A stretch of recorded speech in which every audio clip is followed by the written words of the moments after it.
क्या आपने कभी गहराई से सोचा है कि यह जीवन वास्तव में किसका है? जिस शरीर को हम अपना मानते हैं, क्या वह सचमुच हमारा है? जिस धन दौलत, रिश्ते नाते और नाम यश पर हम इतना गर्व करते हैं, क्या वे सब सदा हमारे पास रहते हैं? सोचो दोस्तों, जब तुम जन्म लेते हो तो वह तुम्हारी इच्छा से नहीं होता। कोई और तुम्हें जन्म देता है। तुम्हारा नाम भी कोई और रखता है, शिक्षा भी कोई और देता है, नौकरी कोई और देता है, विवाह का साथी भी समाज और परिवार मिलाकर देता है। जब मृत्यु आती है तब तुम्हारा अंतिम संस्कार भी कोई और करता है, और मृत्यु के बाद तुम्हारे पास जो थोड़ी बहुत संपत्ति होती है वह भी दूसरों में बांट दी जाती है। तो फिर मनुष्य किस बात का घमंड करता है? यह शरीर भी अपना नहीं, यह जीवन भी अपना नहीं। सब क्षणभंगुर है, सब अस्थाई है। फिर भी मनुष्य कहता है, यह मेरा है, यह मैं हूं, यह मेरे लिए है। दोस्तों, यह संसार मोह माया का जाल है। यहां कोई किसी का नहीं होता। जो आज तुम्हारे साथ है वह कल तुम्हें छोड़ भी सकता है। यही जीवन का कटु सत्य है। बहुत समय पहले की बात है। एक गांव में 7 भाई और एक बहन रहते थे। बचपन में ही माता पिता का देहांत हो गया था।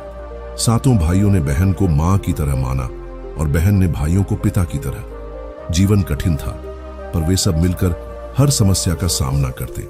भाई जंगल जाते, शिकार करते और बहन सबके लिए भोजन बनाती। उनका घर छोटा था, पर उसमें प्रेम और अपनापन भरा हुआ था। धीरे धीरे समय बीतता गया। एक दिन बहन रसोई में सब्जी काट रही थी। अचानक उसका हाथ फिसल गया और उंगली गहराई से कट गई। रक्त तेजी से बहने लगा। बहन घबरा गई। उसने सोचा, यदि भाइयों ने यह देखा तो वे दुखी हो जाएंगे, परेशान हो जाएंगे।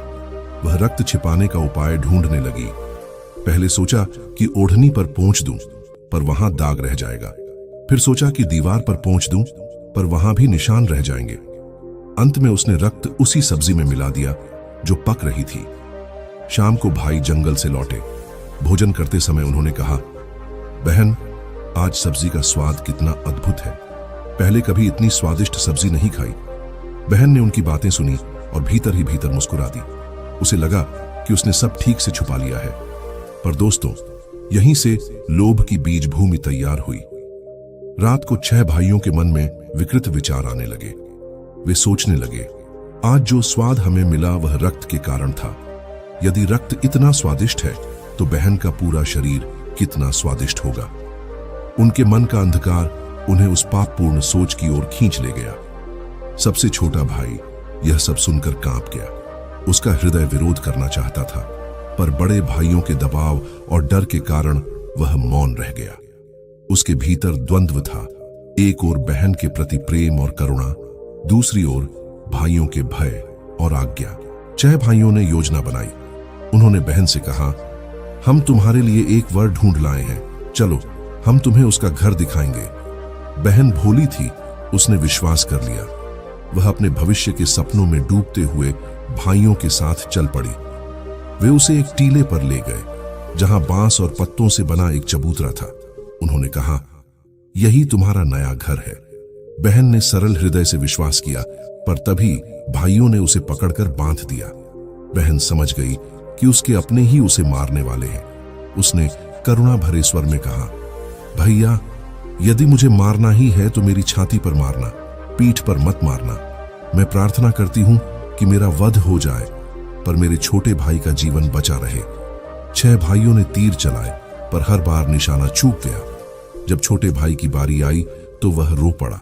उसने कहा, मैं यह नहीं कर सकता। पर भाइयों ने धमकाया, यदि तूने बहन को नहीं मारा तो तुझे मार देंगे।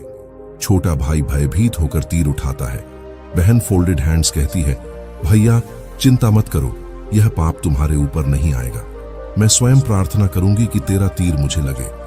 और सचमुच छोटे भाई का तीर ही लक्ष्य पर लगा और बहन ने प्राण त्याग दिए। इसके बाद 6 भाइयों ने बहन का शरीर टुकड़े टुकड़े कर पकाया और खा लिया। छोटे भाई ने वह मांस नहीं खाया। उसने केवल मछली और केकड़े खाए और बहन की हड्डियां लेकर मिट्टी में दबा दी। समय बीत गया। जहां बहन की हड्डियां दबाई गई थीं, वहां बांस का पौधा उग आया। धीरे धीरे वह बांस का झुरमुट बन गया। एक दिन एक महात्मा उस स्थान से गुजरे। उन्होंने ध्यान लगाने की चेष्टा की, पर उन्हें आकाशवाणी सुनाई दी, संत, इस भूमि से दुर्गंध आती है। महात्मा ने बांस काटा और उससे एक बांसुरी बनाई। जब उन्होंने बांसुरी बजाई तो उसमें से करुणा भरी ध्वनि निकली। मेरे अपने ही भाइयों ने मुझे मार डाला। महात्मा चकित हो गए। वे गांव पहुंचे। उन्होंने 6 भाइयों के घर जाकर बांसुरी बजाई। वही ध्वनि फिर से सुनाई दी। मेरे अपने ही भाइयों ने मुझे खा लिया। 6 भाई भयभीत होकर महात्मा को भिक्षा देकर विदा करने लगे। पर जब महात्मा छोटे भाई के घर पहुंचे और बांसुरी बजाई तो स्वर मधुर हो गया। यह मेरा प्रिय भाई है जिसने मुझे नहीं खाया। महात्मा ने बांसुरी छोटे भाई को दे दी। छोटा भाई उसे अपने घर में बड़े सम्मान से रखता। जब वह बाहर जाता तो लौटने पर देखता कि घर पहले से अधिक स्वच्छ है, भोजन बना हुआ है, सब कुछ व्यवस्थित है।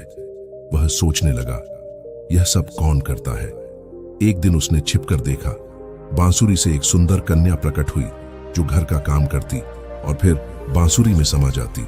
धीरे धीरे उसने जाना कि यह उसकी बहन ही है। उसकी पत्नी ने उपाय बताया। जब वह बांसुरी से निकले तब उस पर तुलसी जल छिड़क देना और बांसुरी को अग्नि में डाल देना। वह सदा तुम्हारे पास रहेगी।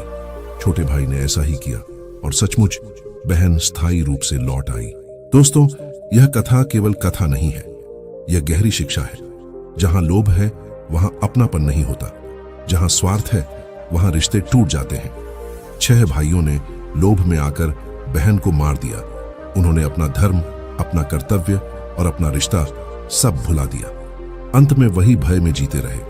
पर छोटे भाई ने धर्म का साथ दिया, करुणा का साथ दिया, इसलिए वही सच्चे संबंध का अधिकारी बना। इस संसार में सब अस्थाई है। रिश्ते, धन दौलत, शरीर सब क्षणभंगुर है। केवल धर्म, करुणा और सत्य ही शाश्वत है। मनुष्य जब तक यह नहीं समझता तब तक वह मोह और माया में फंसा रहता है। पर जैसे ही यह समझ आ जाती है कि सब नश्वर है, उसका हृदय हल्का हो जाता है। तब वह निस्वार्थ भाव से जीना सीखता है। तब उसका जीवन शांति और प्रकाश से भर जाता है। यही धर्म का मार्ग है, यही मुक्ति का मार्ग है।